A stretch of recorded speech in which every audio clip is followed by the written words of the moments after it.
Is that right? Okay, great.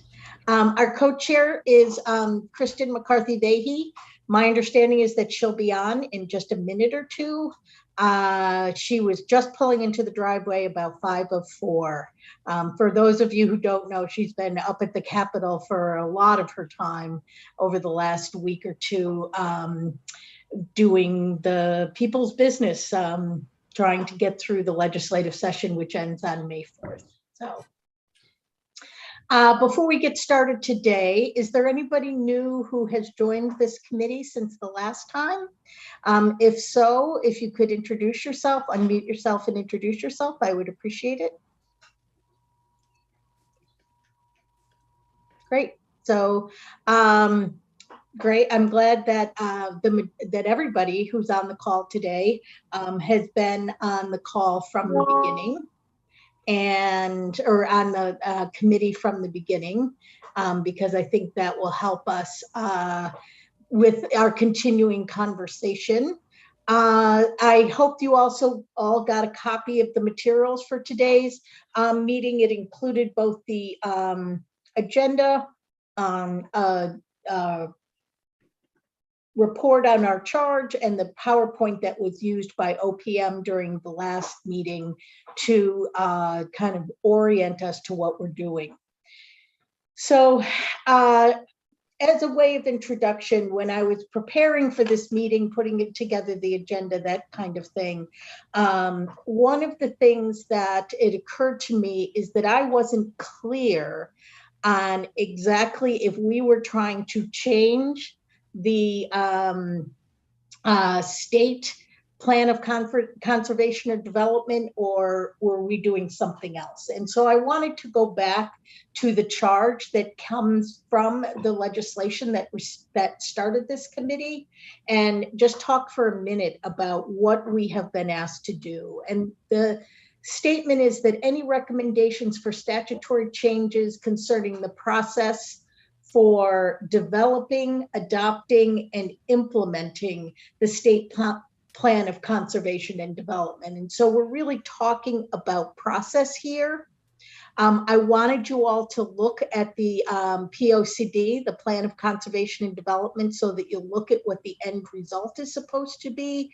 But we're not here to really comment on that or make changes so much as trying to ensure that the process of creating that plan is inclusive and complies with the statute that created it. And so what I want to do today is talk a little bit, go back again a little bit over what OPM did for us at the last meeting, when they went over not just the process, but also pieces of the plan of conservation and development. And then from there, in your agenda as what's working, what's not working, what do we think should be added, et cetera, et cetera. And before we move on, I want to give Representative McCarthy-Vahey a chance to both catch her breath, but also say hello and start us off with anything you want us all to know. Hello, everyone. Erin, thank you so much. And you'll have to catch me up as to where you guys are at this point. My apologies. Transitioning back from Hartford and also in a caucus meeting, both the combination thereof. So it's nice to see everyone, and grateful that you're back here with us to do this important work so we can have that stakeholder input and have that, open conversation and talk about how we move forward, thinking about the process for our plan of conservation and development. So Erin, where were you guys? Sorry. We just did introductions and a review of the agenda. So we're really right at the beginning. I also asked that if there was anybody on the call who had joined the committee since the last time we met, that they let us know. And apparently no one has joined since the last time we met. So first of all, I just realized there's a typo on the agenda. It's the discussion of the OPM March 3rd presentation, not April 3rd. You didn't miss anything. So that was the PowerPoint that was sent out as part of the materials for today. So again, we're talking about process here. And what OPM told us about the process is that here's how it's supposed to go, or how it is actually going. One is that OPM creates a plan every 5 years. There was a plan that was from 2018 to 2023, no, from 2013 to 2018. In 2018, a new plan of conservation and development was created that was never voted on by the legislature for various reasons, the main one right now being COVID. And so there needs to be an adoption of the plan of conservation and development. So that's step one. Step two is that there is oversight by a legislative committee called the State Planning and Development Committee that looks at the plan of operation and the POCD, and then decides whether or not they are going to recommend to the legislature that the plan be adopted. The fourth is that then states, agencies are supposed to implement it. In other words, do their work in accordance with the POCD. If changes need to be made, then OPM can ask for amendments. And by February 15th of every calendar year, OPM is supposed to be reporting on how the implementation of the plan of conservation and development is going. So in a very basic and pure sense, that's the process. And so the first thing I think we really want to talk about is, what does the process do well? And we heard some about that at the March 3rd meeting. From there, we want to talk about where it needs improvement, because where we ultimately want to get as part of this committee is, how should the process work? And if we think it's working fine the way it is, that's okay. And yet there are some issues that I think everybody brought up at our last meeting, and that OPM brought up, that we may want to discuss a little bit more. So let's start now. I will stop talking and hope that you all have some thoughts on this, about what does the POCD process do well, or what do you need to understand in order to know what the POCD process does well. Go ahead, Chip, and then John. So I read the whole thing, and I think so I got 3 or 4 comments. I tend to be the devil's advocate, so don't take any of this personally. But I would first say the legislature is not serious about this at all, because we're operating since 2013, and you had 2018, 2019, and the beginning of 2020 to adopt it. So it has nothing to do with COVID. It has all to do with leadership has no interest in having a state plan that's the state works with. Second, I don't see any metrics in this report about what happened in 2013 to 2018, because I read the 2018 to 23 proposed. And I've seen the same thing with municipal plans of conservation development. They have all the right stuff. I mean, you couldn't ask for a better thing to say. Every cause and idea is in there, but there's no sense of implementation or prioritization. Let me just take complete streets. We've been talking about that in the state for nearly 20 years. And yet we don't even talk about alternative transportation pathways or sidewalks on main streets or state highways. And I think those things ought to be, we plan to do Route 44 between Canton and Simsbury, or whatever the thing is, and we have 5 years to get it done, and DOT needs to allocate funding to do that, or the town does, whatever the match is. I don't care what the implementation, but it ought to be that we plan on getting this done. And then, you know, you've got 2 pages worth of apparently optional plans from the state agencies.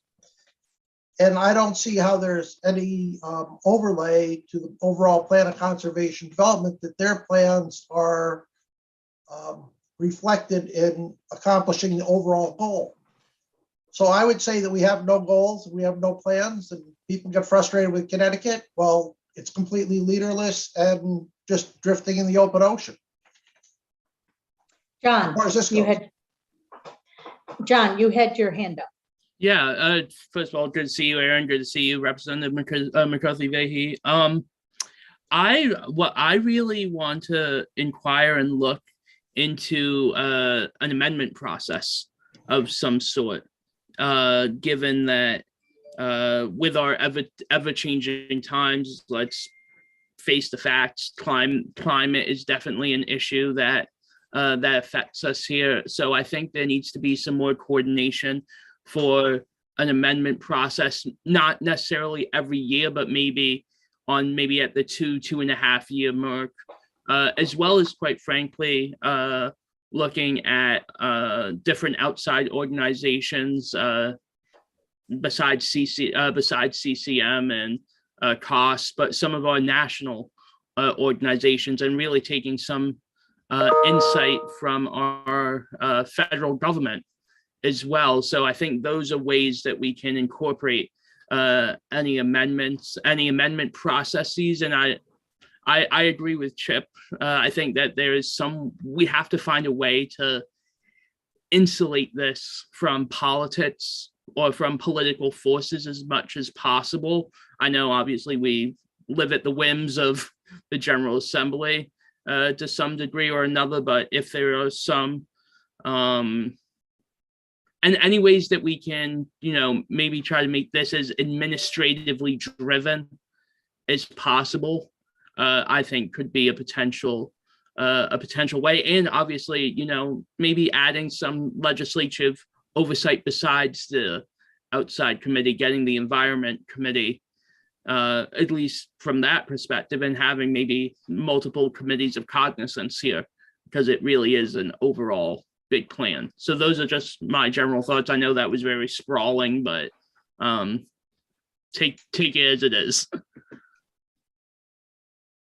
Savannah, I see, is it Savannah or Nicole? I can't remember from last time.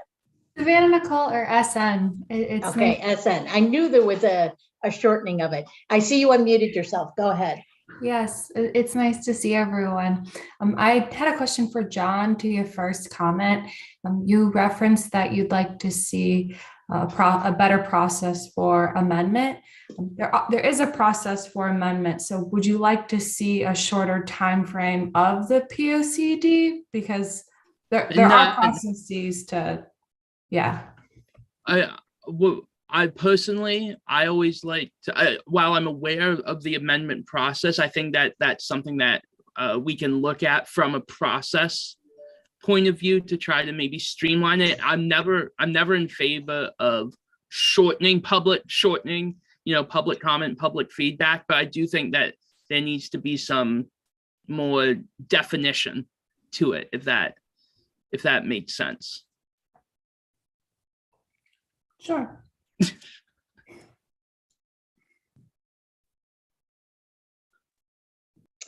So let me summarize and then see if there's other comments, which is the things that I think we've heard about is that the legislature isn't invested in this. They may have passed a law, they may have oversight requirements, but given, for instance, the fact that it's 2022 and they haven't even passed the 2018 POCD yet, it seems like they're very uninvested and not interested in the actual process of making it work. The second is that there's no metrics for implementation, or there's no method for implementation or metrics for measuring process. And I think progress. And I think those two issues really go together. And again, maybe part of the reason why I think Chip is right that there's disinvestment in this process, both by the legislature and possibly by some of the state agencies. There's this thing for agencies to have their own plans. I think one of the things that John brought up and that OPM also echoed is that there's no way to there's no meshing of those optional or agency plans to the POCD, and there's no methodology or hammer to make that happen. The amendment process may need changing. I think part of the problem with the amendment process is we're not seeing the updates. So there's supposed to be updates on February 5th of every calendar year, but it's not clear that there are those kinds of updates. And so Kevin and SN both put their hands up, and I'm glad to have someone else besides me chiming in here. Go ahead, Kevin, and then SN. So I just really quickly looked at the plan of conservation development and did a control F for the word zoning, which appears 4 times, I believe, in the entire document, and one of them is in a footnote. I think the only time it's substantively mentioned is to quite explicitly say that nothing that the state does should be construed to in any way direct some level of local of changes to zoning directly. And I think that's part of the problem with it. I think there is a very clear evidence that zoning is not, in many instances, is not being used to maximize conservation or development. And that the state has a significant and important role to play in trying to change that because of the impact that it's having more broadly on our economy, housing market, et cetera.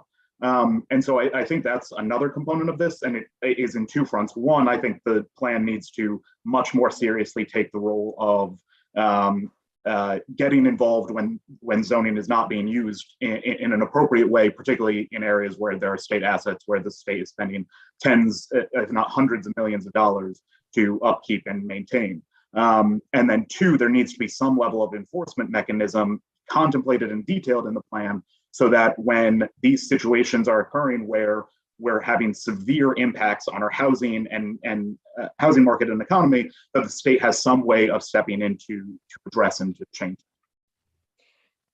Kevin, can you take 1 or 2 minutes to explain why zoning is a state issue and not just a local issue? Because it took me a long time of doing this work to understand that. Mm-hmm. Absolutely. I think so. A really easy example is for the city of New Haven, our housing authority, the wait list for it, for subsidized housing, 30% of our list is from people that are not from New Haven. But we are one of the only municipalities really in the state that quite seriously has a large supply of affordable housing, as well as, and quite importantly, multifamily housing. And so part of the real struggle with housing market in Connecticut is that there is an arbitrary restriction on the supply of multifamily housing, which is driving up the market rate cost of housing units, making it so that a huge swath of the population is paying far more for rent than and for their mortgages than they can afford. And when it is, if it were, say, one town that did this and that was it, then that probably wouldn't have that substantive of an effect on the state's economy. But when it is so many of them, and we are so restrictive on the type of development that can occur, we're using up one vast swaths of land for very, very limited amounts of housing, when we could be developing areas, particularly near transit or commercial corridors, for multifamily housing, so there's greater density in those areas. We're not taking up nearly as much land. When you have towns that have 4-acre zoning, it's taking up very large sums of land to house very, very few people. And so the housing market of the entire state is impacted by that, and it drives up the price everywhere, making market rate unaffordable. And then we don't have the amount of housing subsidies for the people that are deeply impoverished, where they need more housing units. So it has both of those effects. And I think the last sort of simple summary of this is, if a town upriver from New Haven starts dumping things into that river, it's still going to come down and poison us in New Haven. And I think that's exactly what is happening right now with the state's housing market. Thank you. SN and then James. If James has comments related to what Kevin said, he can go first because I'm kind of deviating. Yeah, I do. And, I think I could probably have a very long debate with Kevin as to whether or not the state or localities, towns should have discretion in their own development. But I think that's very far. That's veering again into politics. All right, we're going into something that we're electing representatives for in the General Assembly. They're in accordance with their views or they're not. And I think we opened this conversation with a pretty big restriction on what the working group's goal was actually to focus on, which is just a process around the state POCD, not whether 830G should be expanded. Because again, I have a very different view probably from Kevin on that. Someone from New Canaan might look at 10% of their housing stock going to affordable housing in the definition of what affordable is. The reality is in New Canaan, our unit development costs are $500,000 for an affordable housing unit. It's not really affordable at that place. It's not even workplace housing. And so what might be true in New Haven or Bridgeport or Hartford, what might work in terms of infrastructure needs and housing needs in those cities might be very different from what the infrastructure and capacity is for a smaller town to be able to serve. And, in regards to 10% of their housing stock having to meet this definition from the state of what is acceptable, right? So again, we can have a very, very long conversation, but if our working group, I feel like veers into, should 830G be further enforced?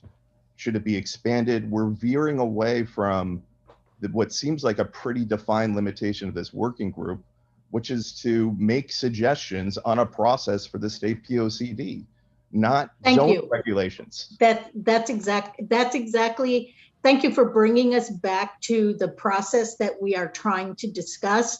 And the answer that I actually expected Kevin to give is that zoning should be part of the POCD because it's a state function. It really is not a municipal function under the state law. It is only a municipal function to the extent the state wants it to be. But that was the only point that I was trying to make in that case. But you're right, James. This is not about specific. Let me just say one thing. I think what Kevin said was accurate, which is one of the things about the process is leaving some pieces out. It's leaving out some state functions that should be included. And Kevin's point is zoning is one of those. And the point that I wanted to make is zoning is one of those because it is a state function under state law. So what else are we leaving out? What else should be, what is in there that maybe shouldn't be in there because it's really not a state function? And if you have other things about the process, SN, it's all yours, and then Rich. Thanks, Erin. I want to quickly add to what you're saying, the connection between zoning and the POCD.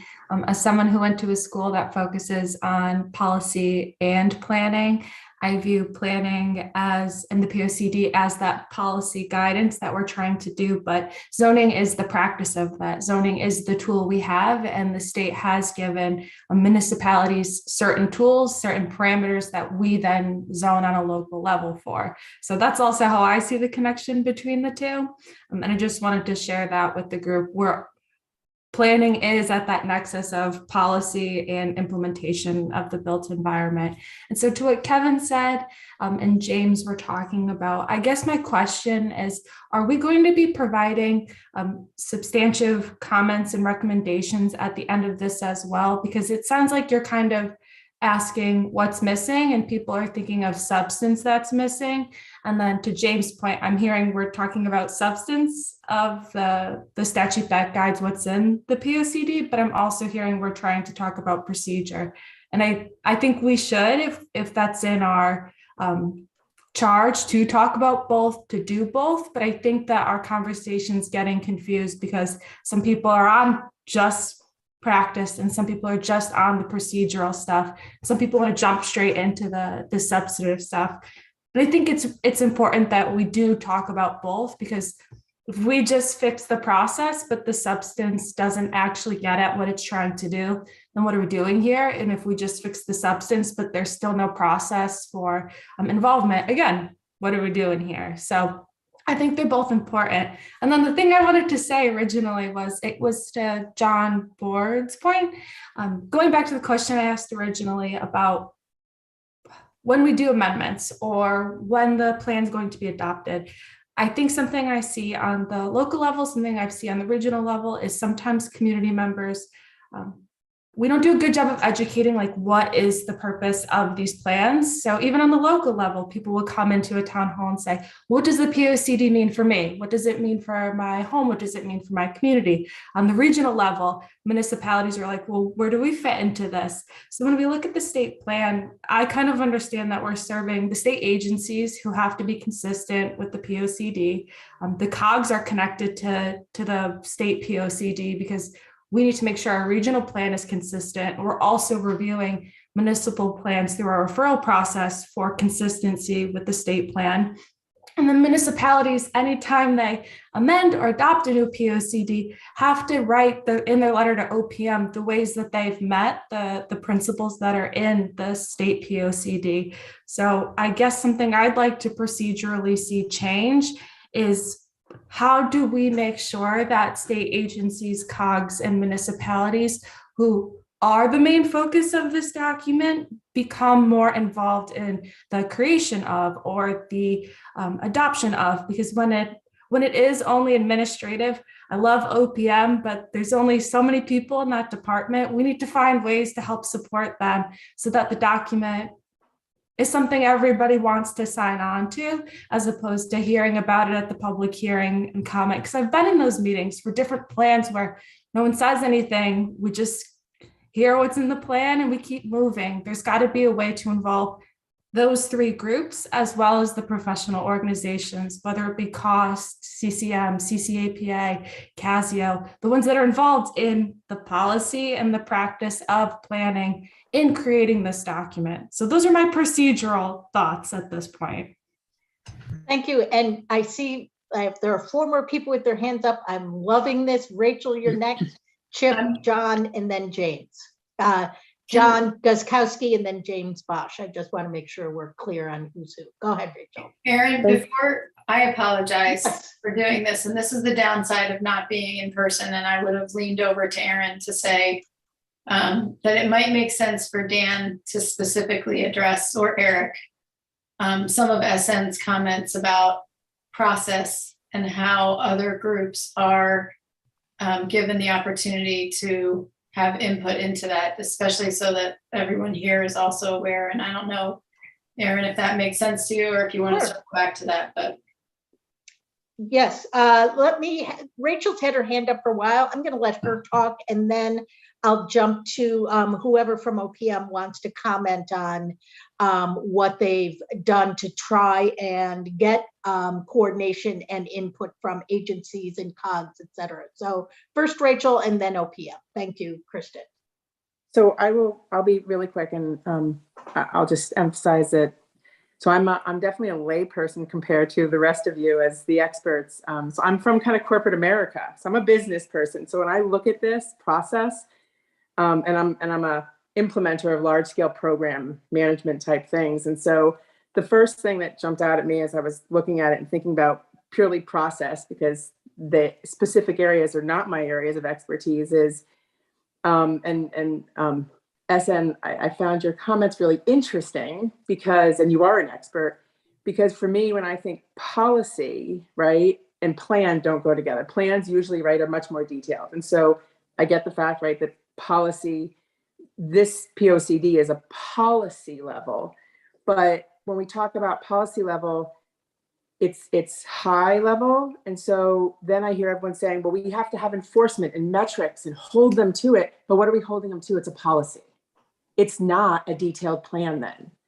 And so I think that also is some of where the rub might be and why it's been difficult to hold someone to something. Policies are, and conceptual is not the right word. You know, I was a compliance officer for 25 years, and policies at a policy level, you need to drill in and drive down to an implementation level to then start to hold someone to metrics and enforcement. can't do it. When I work with CMS and HHS, you can't do it at a policy level. You need to work on the implementation level to hold them to something. That's one. The other is, when I looked at all these fragmented plans, they're in silos. And so if you're, again, trying to hold someone to an overarching plan, your plan has got to be integrated. You've got to have where they touch each other and stuff. Again, if your goal is enforcement and metrics, if they're fragmented and broken and it's not a cohesive plan, you're going to struggle in that spot. So that's the other piece that kind of jumped out at me. And they were. The last piece is, it is, again, and it sounds like it's meant to be that. So then you guys are all the experts, but at a policy level, it's generic. And if you're looking to hold local plans, and so it's made very general, right? And so as you start to get down into the lower levels, it's so general that the differences aren't addressed at this highest level. And so, quite frankly, what we're seeing is, because it's so high level, there are gaps that business folks are coming in and taking advantage of. And so that needs to be looked at.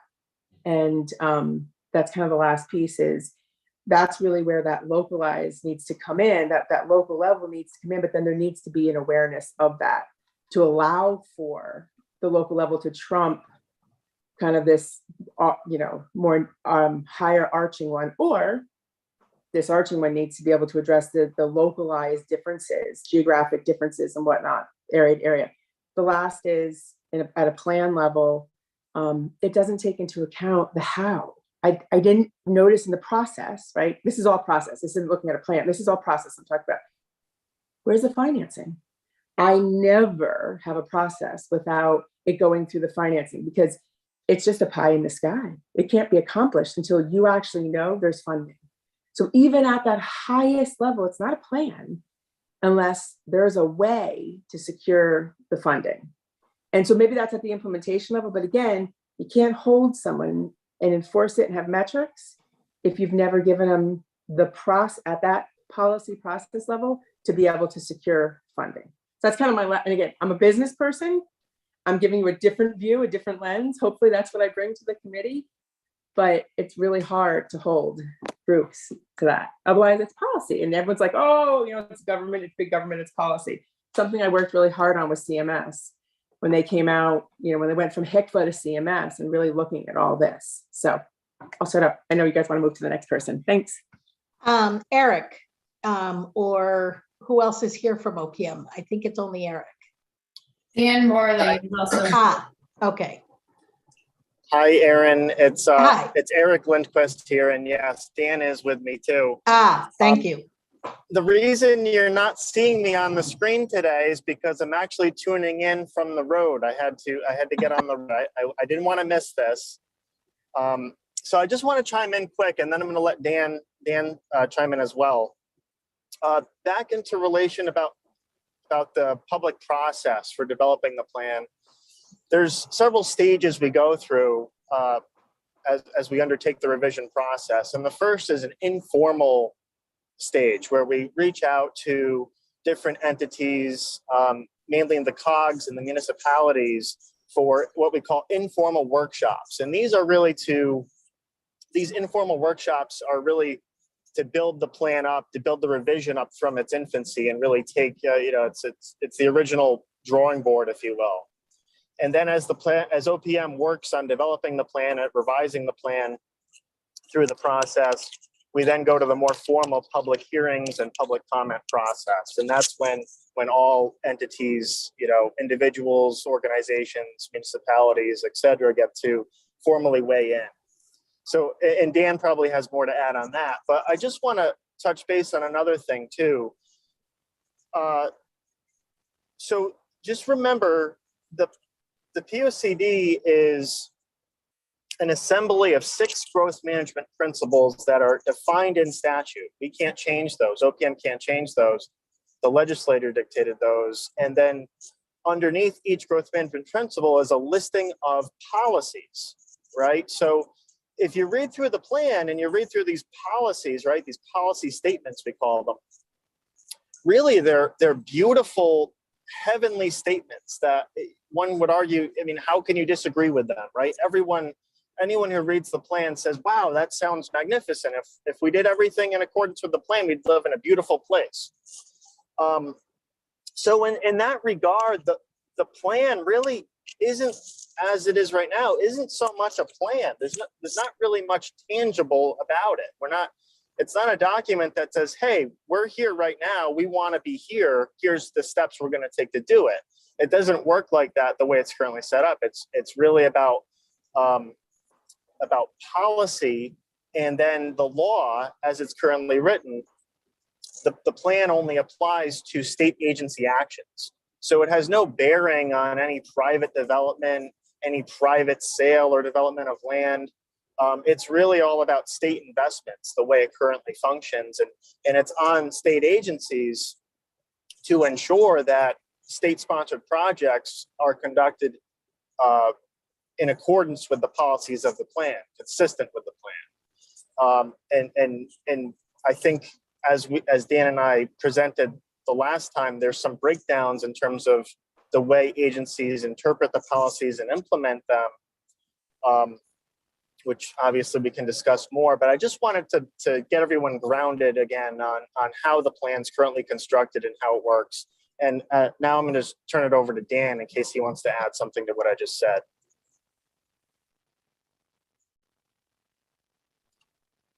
No, I'm good right now.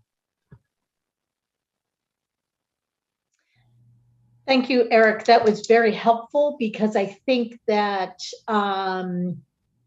it is both addressing the process issue that we're talking about right now, but also widens it to the next set of questions we're going to talk about after this, which has to do with a clarification of roles of both the POCD and the creation of the POCD. And I'm also ignoring my co-chair here and wondering if you wanted to jump in before we go back to the discussion among ourselves. And again, we're still talking about the process. How is it working or not working?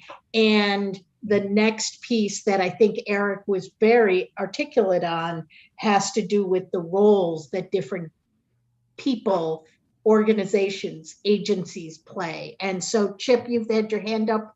You're next. Go ahead.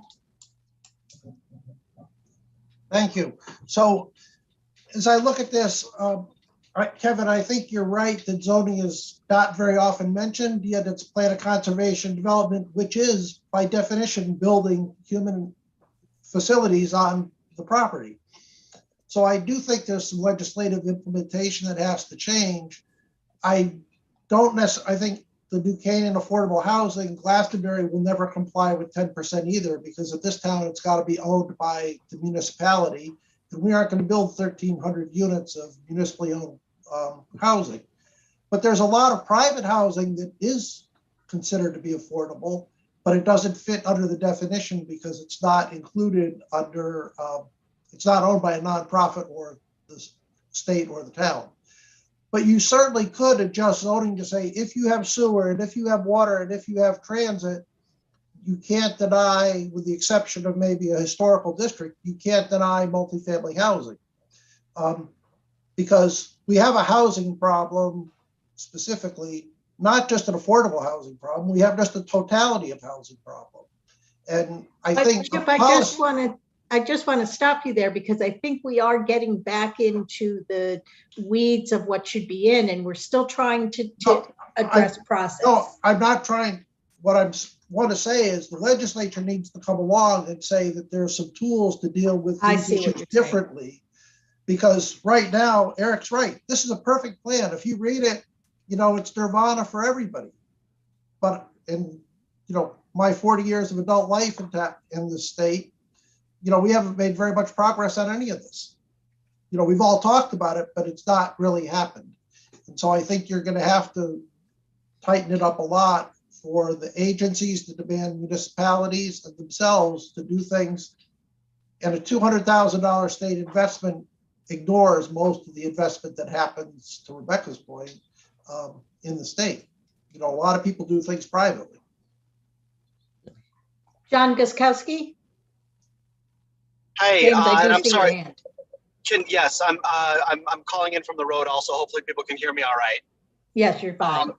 So, I feel embarrassed about saying this, but as much thinking as I've done about the state POCD, I think I misunderstood a basic civics problem, which I don't know, it may be useful, which is that I think there's a problem about whose plan this is, who sets policy.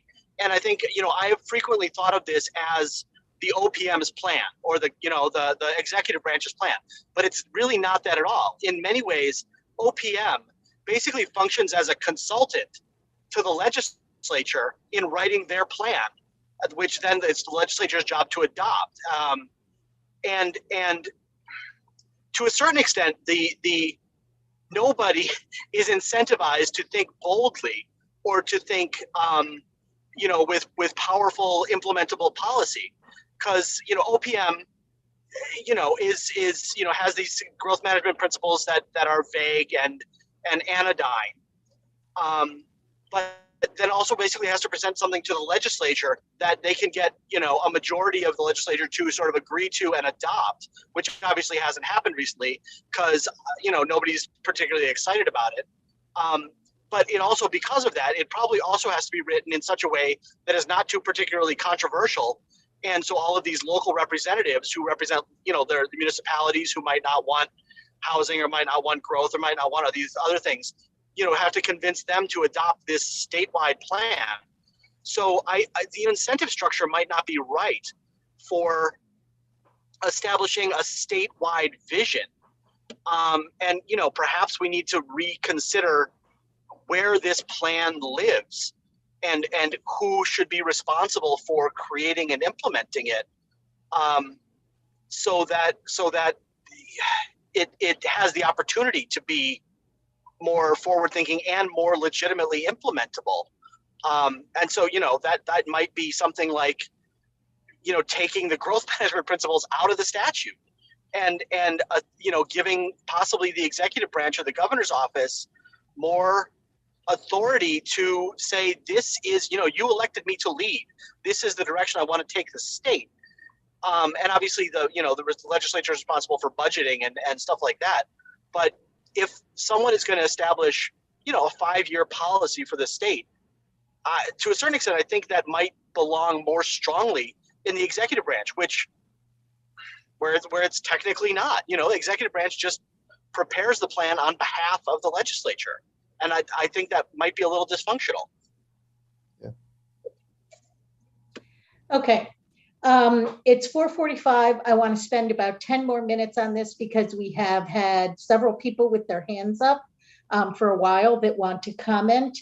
But I think that that's an important thought to keep in mind. So the people who have their hands up are James, John Board, Kevin, and SN.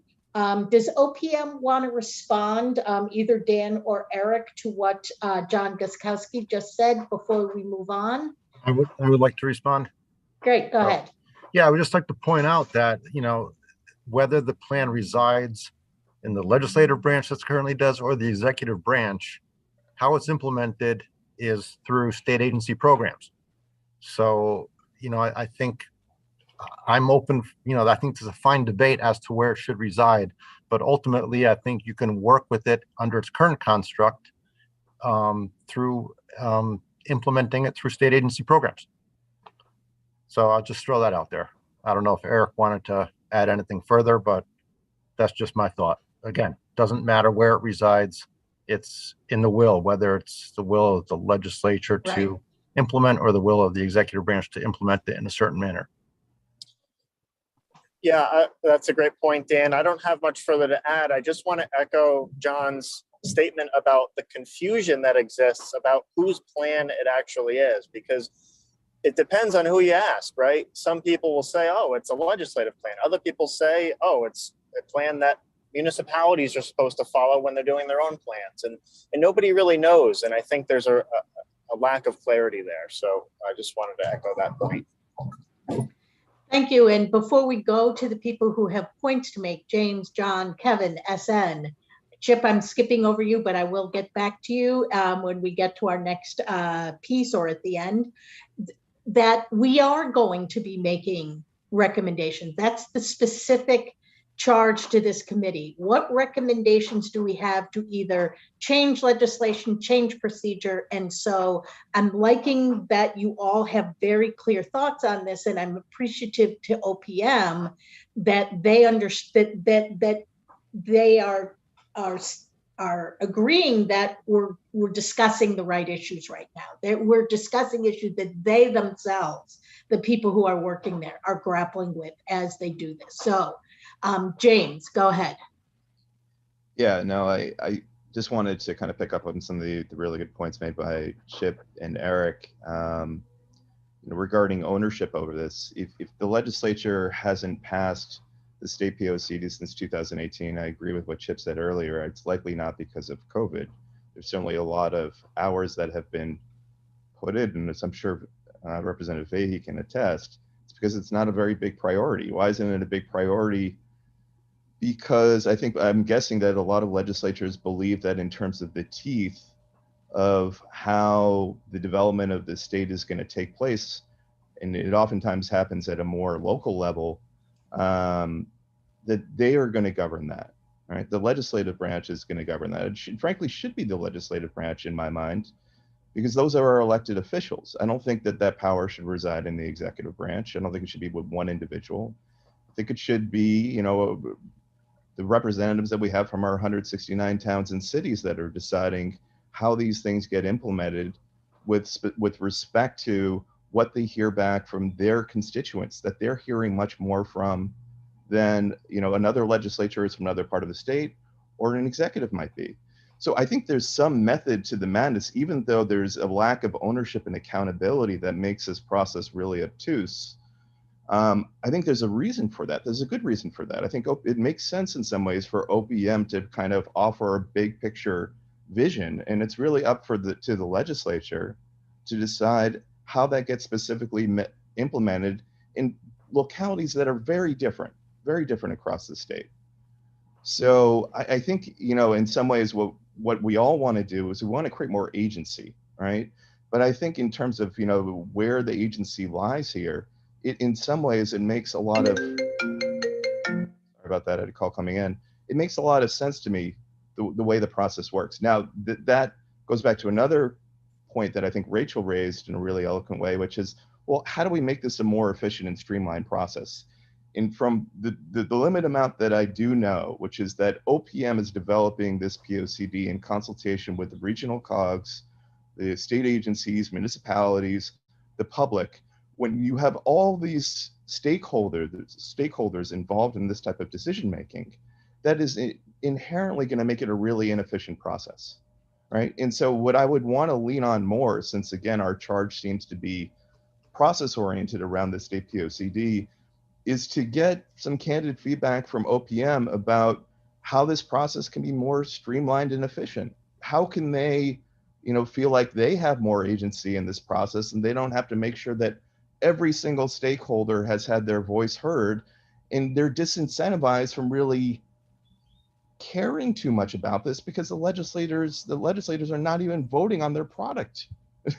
So it's pretty, there are some things that I think are inherently convoluted that we can work with, and there are some things that are inherently convoluted that I think almost should stay convoluted, because I think the agencies should lie with elected officials and not an agency or OPM. No disrespect to OPM.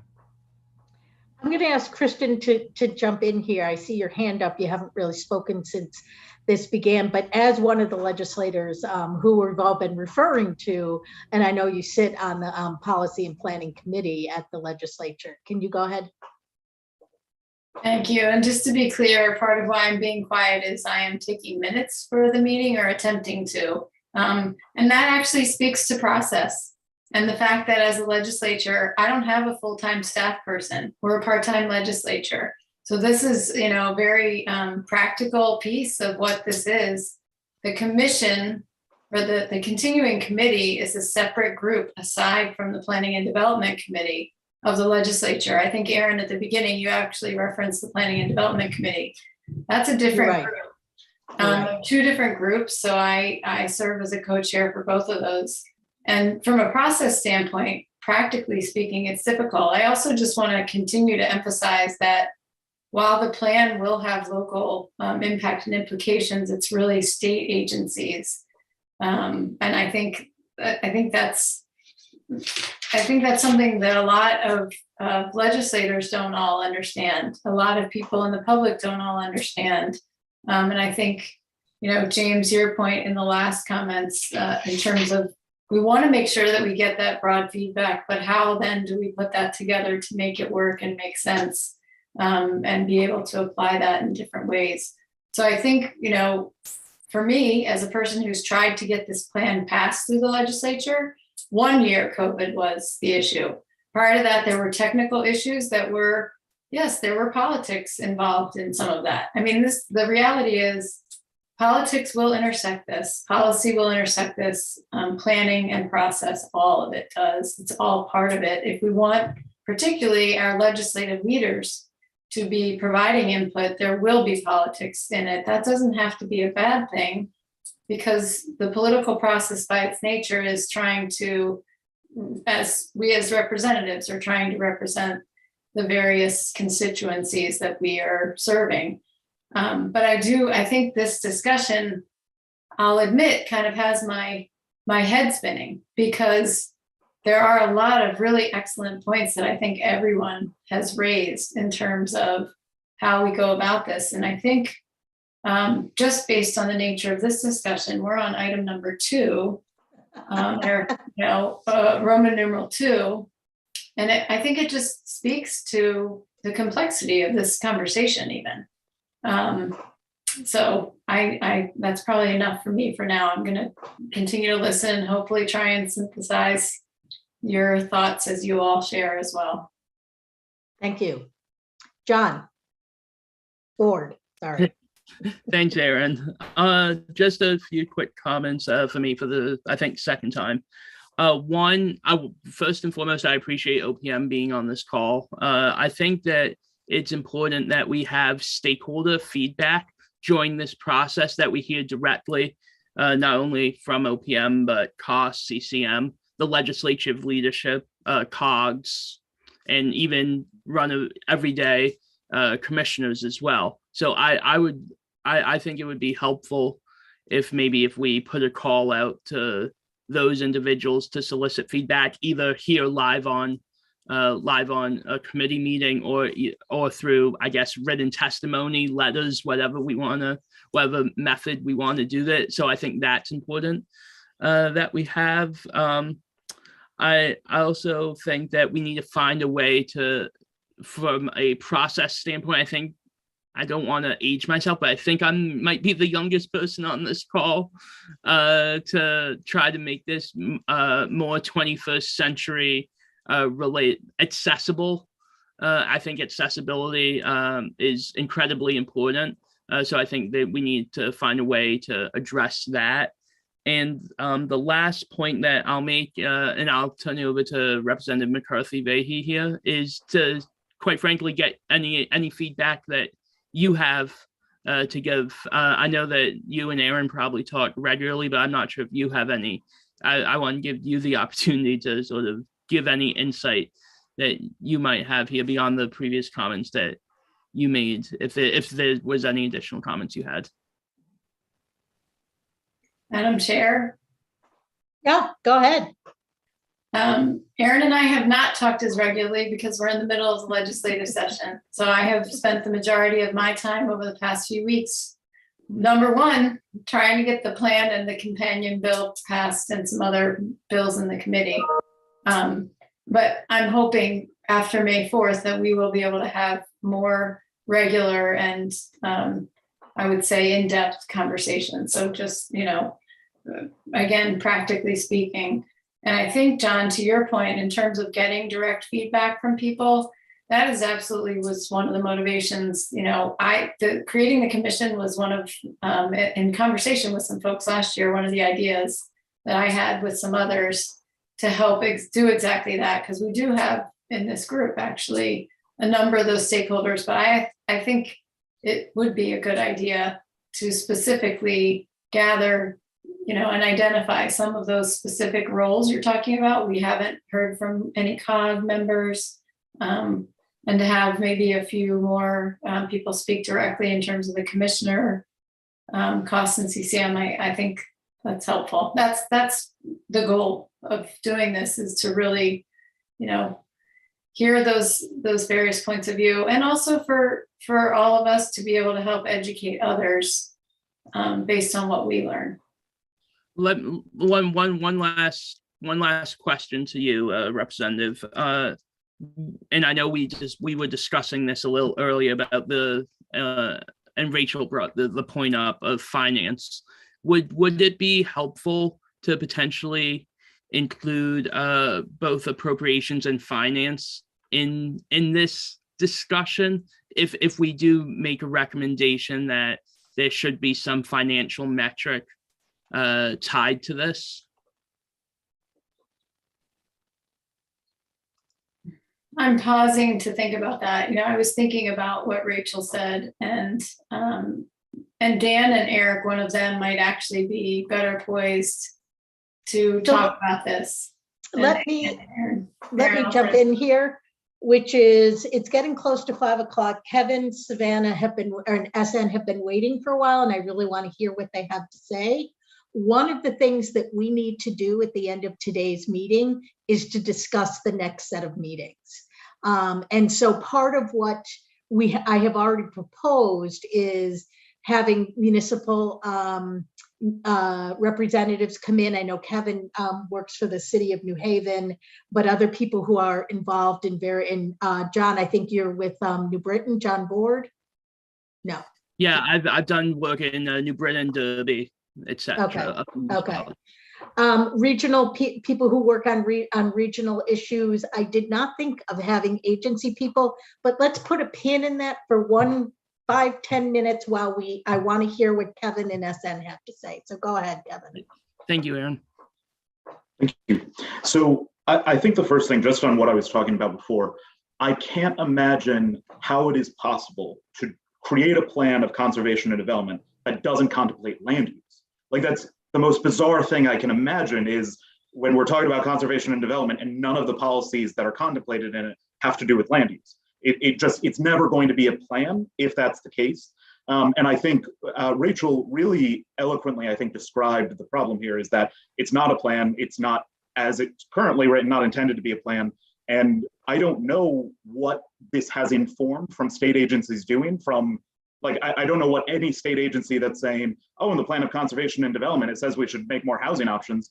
That's great. And I don't know any policies that have stemmed from those goals or those principles. And I think the central recommendation should be that the plan of conservation and development should actually be a plan of conservation and development, and not a list of policies that pretty much everybody agrees on. Like, this is a controversial thing. We are talking about the way that our state develops, the way we conserve our land, and the way that we build these sort of systems of our economy of where people live, where do they work, how do they get around.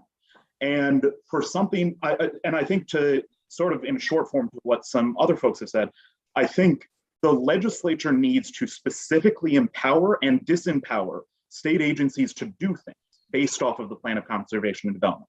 And I'll say just examples of what a policy would be. Like, it should say, for example, this department, this state agency, or the Department of Transportation is no longer going to put any monetary investments into fixed transit sites that don't have multifamily housing near. Like, things like that. And I'm not suggesting that we include that, but it's just, that's an example of a specific policy that directs the state agency to not do something.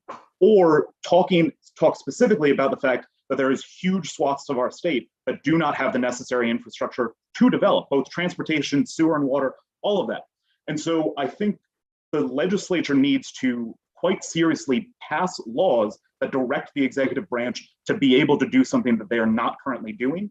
And I think that's at the crux of this. And the last thing that I just wanted to say is just Representative McCarthy-Vahey, who has been in marathon committee hearings for the last month or more than a month, and is still here doing this. Like, our legislators have are doing an enormous amount of work, but they should not be the ones that ultimately implement this. A plan is implemented by the executive branch. And the legislature, as the democratic body, chooses what those policies are, and then it's on the executive branch to carry out that work. And it shouldn't be left to OPM, who did really phenomenal work in putting this together, and I'm very grateful for it.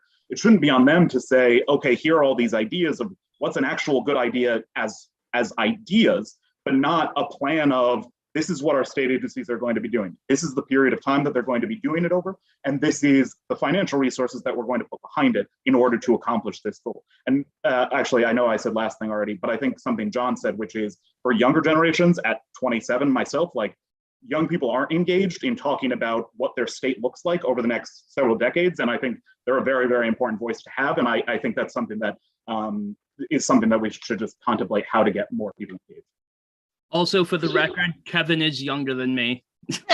Fantastic. Well, I'm probably the youngest person in the room then, because I am 26.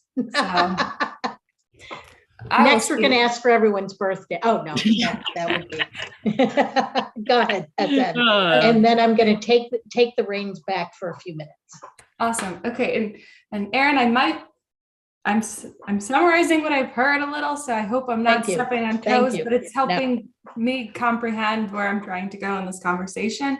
And so I have a few things I want to cover, but I'm hearing that we're all, if we were here, as Representative McCarthy-Fahey said, as representatives, as stakeholders that are a part of these processes to help the legislature make decisions about the plan of conservation and development, and we're here as residents, as caring and concerned citizens, and we don't understand who the plan serves, or we're caught up on that. That's a process thing. That's finding out ways to make that clear, not only to the people who are involved with it, which we're hearing our state agencies, our COGs and municipalities, but also making it clear to the everyday people that come together in these working groups to have these sorts of conversations. And so I'm happy we're all here, and I'm happy we're having these conversations. They're really important.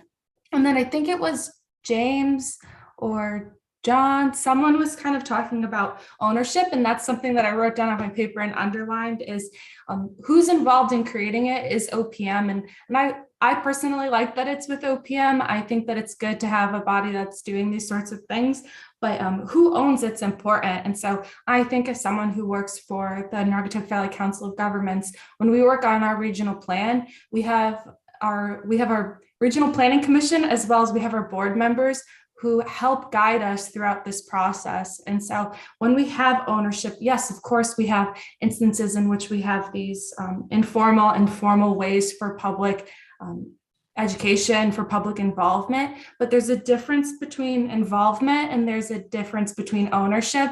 And so when we think about Arnstein's ladder of participation, maybe when we move to a higher rung of participation from this stakeholders who are involved in what it takes to do this process, maybe it will.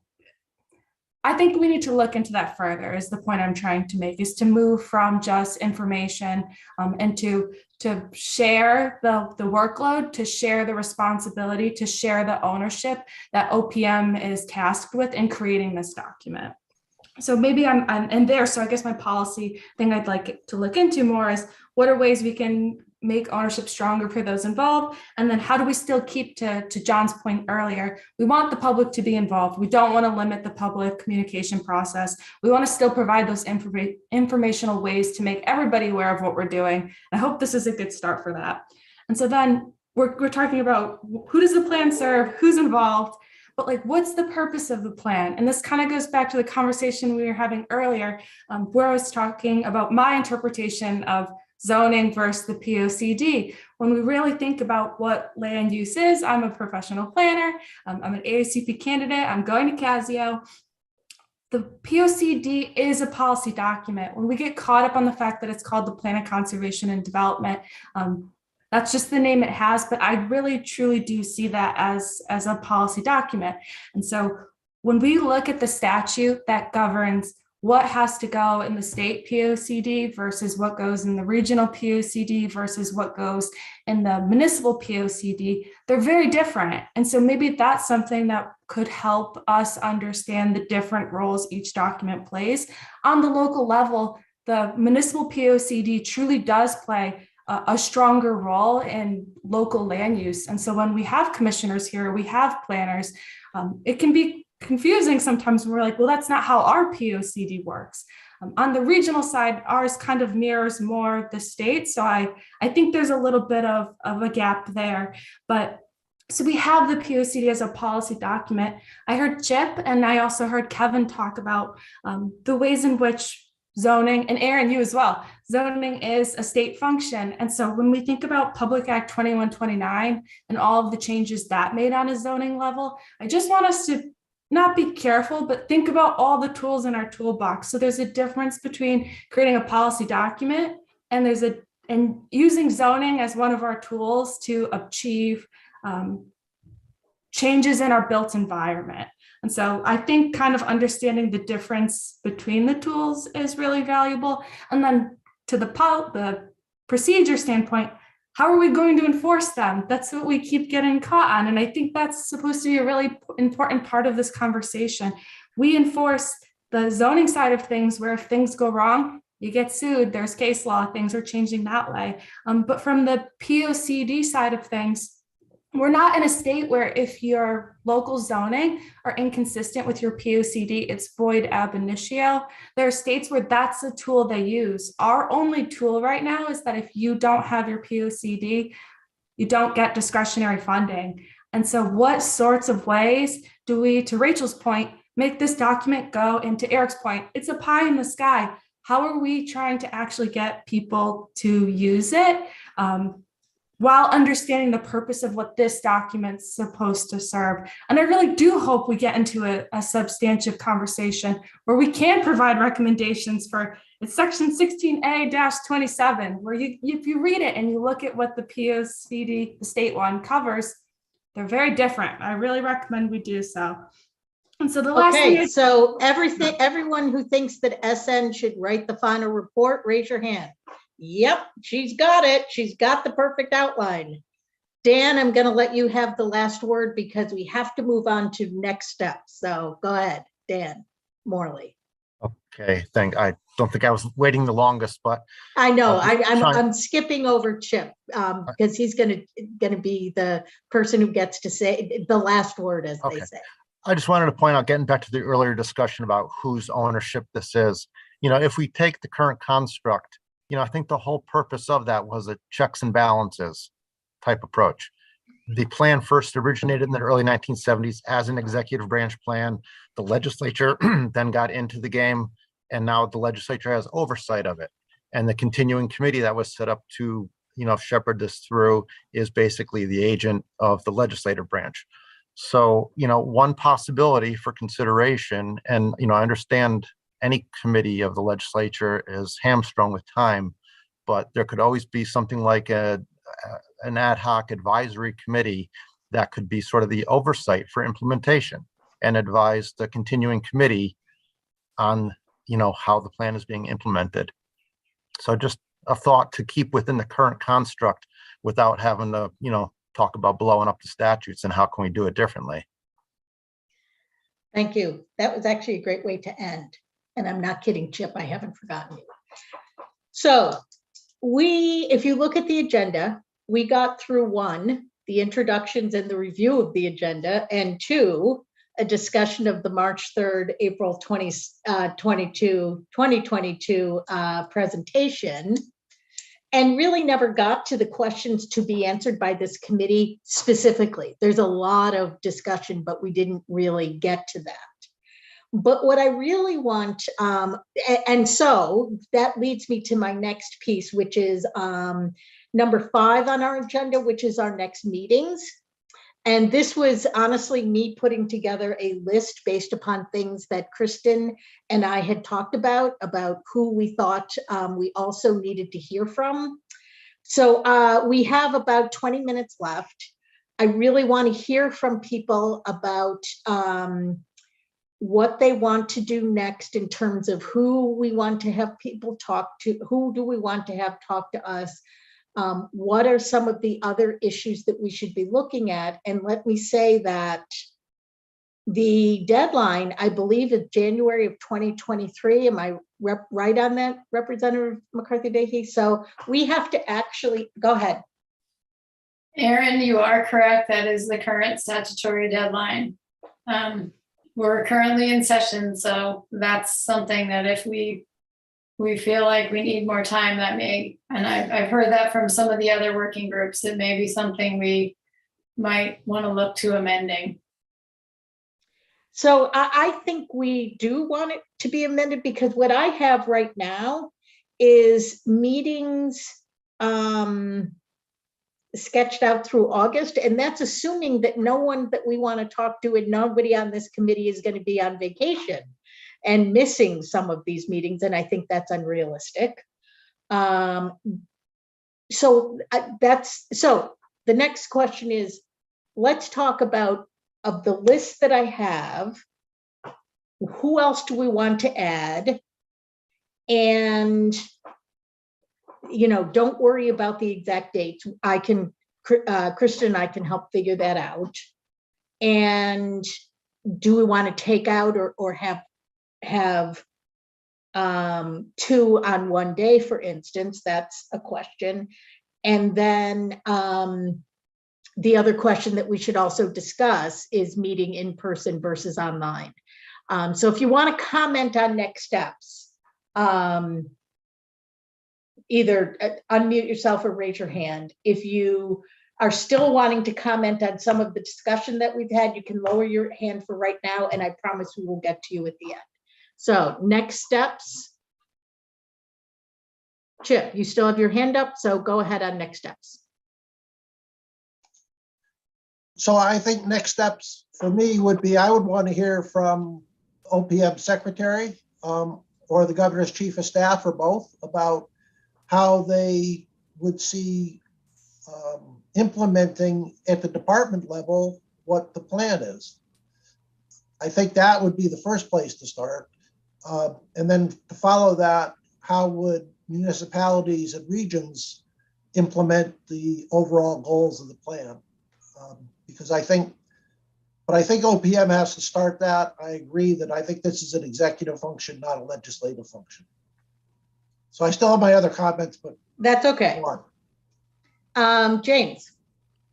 Yeah, so it's kind of just jumping off Chip's point. That I think in terms of next meetings, next steps, it would be very important to hear specific recommendations from Eric and Dan as to what they would suggest in terms of improvements to the process. Right now, I just feel like, you know, these are the people that live it every day, and since our charge is very specific, it would be great to hear from the horse's mouth, so to speak, those who live it every day, what would make this more efficient. I think, you know, Dan's suggestion on a potential ad hoc committee that would have oversight over implementation of the plan, those are the type of suggestions that, being a stranger to this process, I wouldn't know, and it's, you know, invaluable to hear those types of recommendations. So I'd really encourage very specific recommendations that, given the people, you know, given the very backgrounds of the people on this call, we might be able to be helpful with that regard. But it's really, I think the impetus should lie with OPM in terms of how to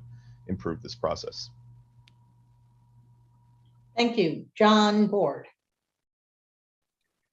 Thanks, Aaron. The list that I have going right now quickly is Chief of Staff, OPM Secretary, Cost, CCM, Legislative Leadership with Speaker, Committee of Cognizance, so that would probably be P&D if we want to jump on some of the financial side of things, approps and finance.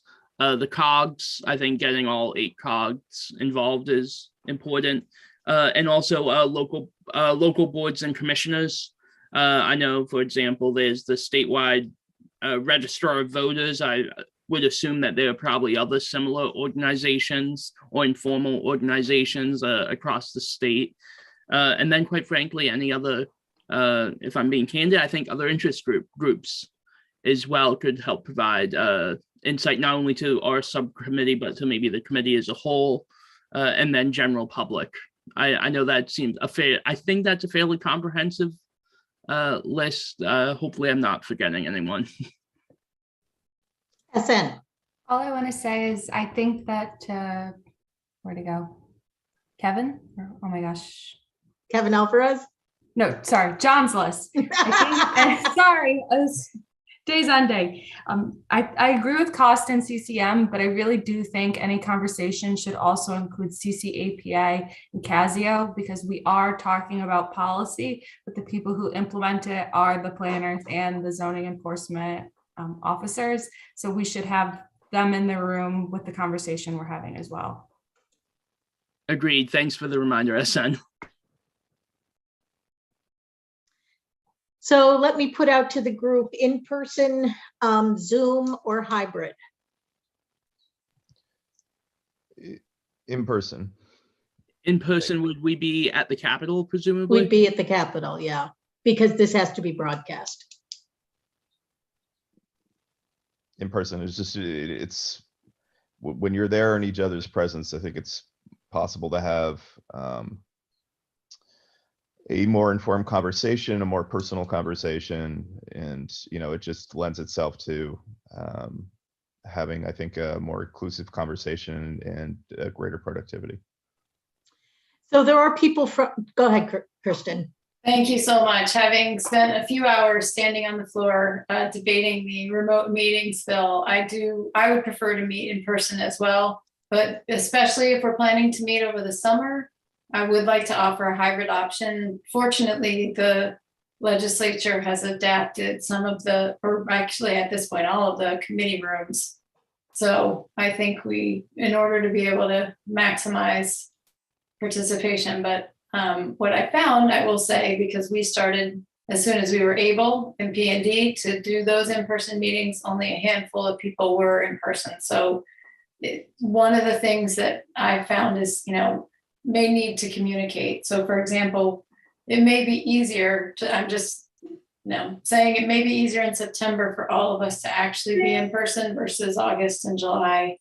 I'm just throwing that out there, but I would love for us to be able to have an in-person option. And I would also add, just given the volume, and this is the issue that we face, time. The same thing happens in our legislative committees, with our hearings and committee meetings and all that. We may want to consider expanding the time of our meeting, just obviously today being an example. Sometimes a body will expand to fill, but I think Aaron, you and I probably need to look at that in terms of what our plan is. Okay. I was going to say as well, I think we need more time, especially if we're going to be in person. Got it. Go ahead. Somebody had, John. 5-second question. Representative, how long is the amendment for the extension potentially? Is it a year, several months? Has there been any discussion of that sort? And I'm not sure, I don't want to jump the gun, Aaron, but is that a discussion we should have here to make a recommendation? And Aaron, with your permission, there is no amendment. What I'm saying is I'm hearing from there are some groups I think that are saying they think the time will be sufficient, others don't. So I don't think there is no amendment at this point. I just think it's a worthy conversation. And I guess this would be the only time that our group would be able to have that conversation, given that the session will end between now and when we meet again. And I think that what you're seeing is some differences in charges. In other words, I know there are some groups whose charge would be here, and I feel like ours is pretty wide because the POCD is pretty wide and complicated and difficult in a lot of ways just to get a clear understanding. I mean, I thought OPM's presentation at our last meeting was fabulous, but we just had almost an hour and 15-minute conversation in reaction to that. And I think it just shows the breadth of what we're discussing. And so, I mean, I would, want it to be extended until September of 2023. And the reason I picked that date is that it's before the start of the next session, the 2024 session, and would still give people time to read and absorb the entire report that's going to be coming out, and give people enough time to propose things, legislation, whatever, for the 2024 session. That's my opinion. Kevin, did you want to? Yeah, I think that's a very, very reasonable thought. We're talking about a plan of conservation and development that was developed in 2018 and kept getting pushed up. Like, I think there's a great deal of urgency around the work that we're doing, and we have a deadline. And I think we should do everything that we can to stick to it, because it's that's an excellent point. It's easy to push. Very good point. Yeah, that's a very good point. Because the next plan of conservation and development has to be developed in 2023. SN. I hear you, and I respect what you're saying, but I also don't know when this opportunity is going to come around again. And so I don't want to rush just because we're trying to meet a deadline and then sit in this room in 3 decades and say it took us 30 years to get back to this conversation. So I love my so glad I won't be here for that. I love my land of steady habits, but like when someone gives me the ball, I want to thoroughly run with it as far as I can. So John. But I think if we tried, I'm with Kevin, if we try to get it done and we find out it's October, November, we can't get it finished by January, then we could tell people we had an extension. The speaker and the president pro tem could say, you got a few extra months. I am putting on my legislative hat for a second, and I'm worried about bill deadline from individual members. Because obviously, if we go into a election year session, we're only led to committee bills, and I don't want to stifle individual members. But I agree with SN's point 100%. Quite frankly, I think SN, myself, and Kevin will be here in 30 years, and we'll probably be doing this again. Let's be honest. But we'll be the elders of the group at that point. But, I remember in 2022. But I mean, to that point, I just don't want to stifle individual members. So I'm not sure. I hate to turn to you again, Kristen, but I'm not sure if is there a way that we can try not to limit individual members' input, since I don't want to handcuff members with committee bills in a 24 session. Erin, may I? Kristen? So a couple things. One, the statutory deadline is January 1st. I was just looking at the statutory language, and that's always my guide.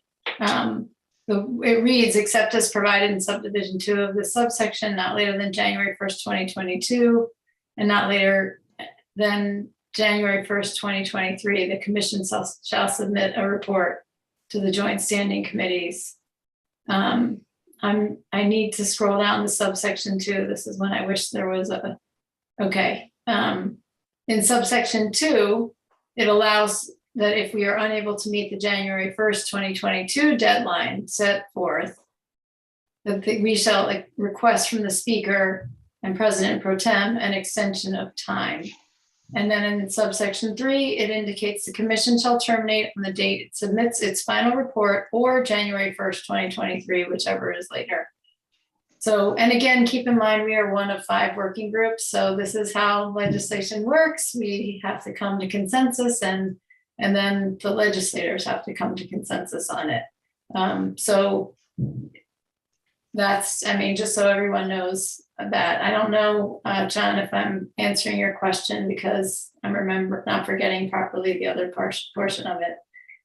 My question was around if we do an extension, if we do need to request an extension, and by your reading of the statute, it doesn't seem like the legislature needs to vote for an extension. We granted one by the speaker. Am I interpreting that correctly? No, that was for the January 1st, 2022 piece. Okay, all right. But the language says the commission shall terminate on the date it submits its final report or January 21st, 2023, whichever is later.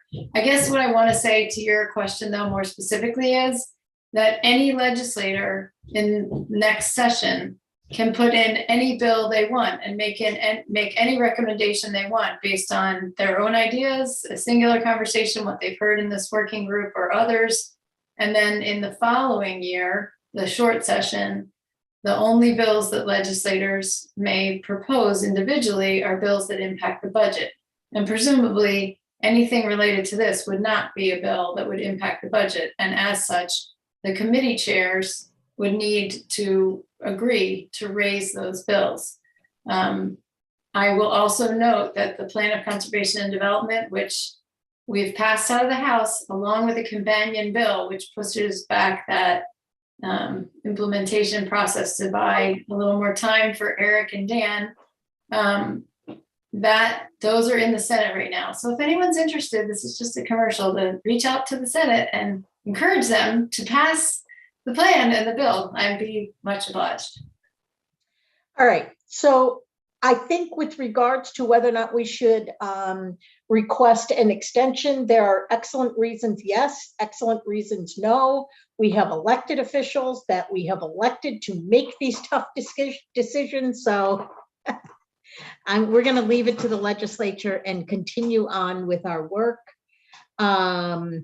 The agenda for the next meeting, we'll try to get out to you more quickly. I thank everyone on this call. You all did your homework. I'm so impressed. You read the POCD, you read the POCD statute. I'm just so thankful that you all came so prepared to this meeting. We will take everything that you said about who else we should be consulting with into account and make some decisions going forward. As Representative McCarthy-Vahey said, she's looking forward to getting her life back after May 4th. So I'm going to let Chip say what he's had his hand up to say for a while, and then I will allow Representative McCarthy-Vahey to finish. Thanks. Yeah. So as I'm listening to this and looking at it, it's a 5-year term, which is certainly medium planning term.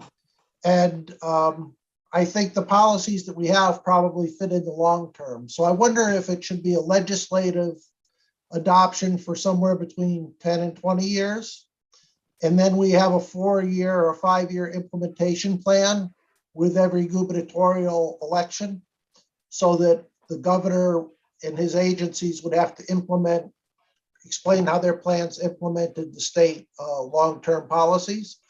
And as well, the municipalities, when they did their POCD, would also have to reference how they plan on implementing policies over that period of time.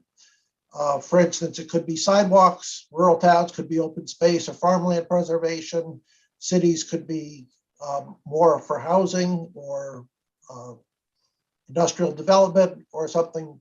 So I think different communities would pick different things that they were focused on in the plan, but I think it would make people start to think about there's this overarching plan that we had to do our piece for.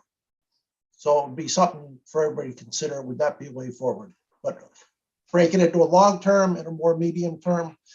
As I'm thinking about it, from the town council, you can't build a firehouse or a school in less than 5 years.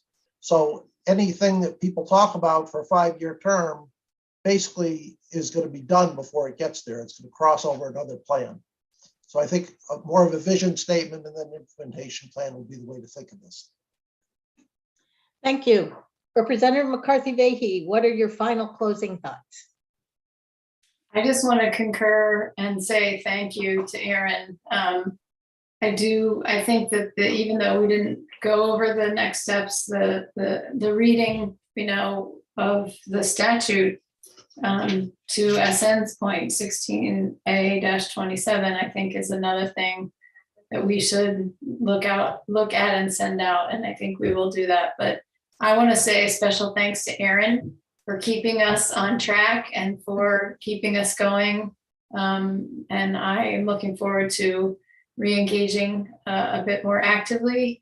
But this is a really complicated conversation. It has a lot of tentacles. And I think the points that you all have brought up today, I really appreciated the various perspectives that we have. So thank you, Aaron.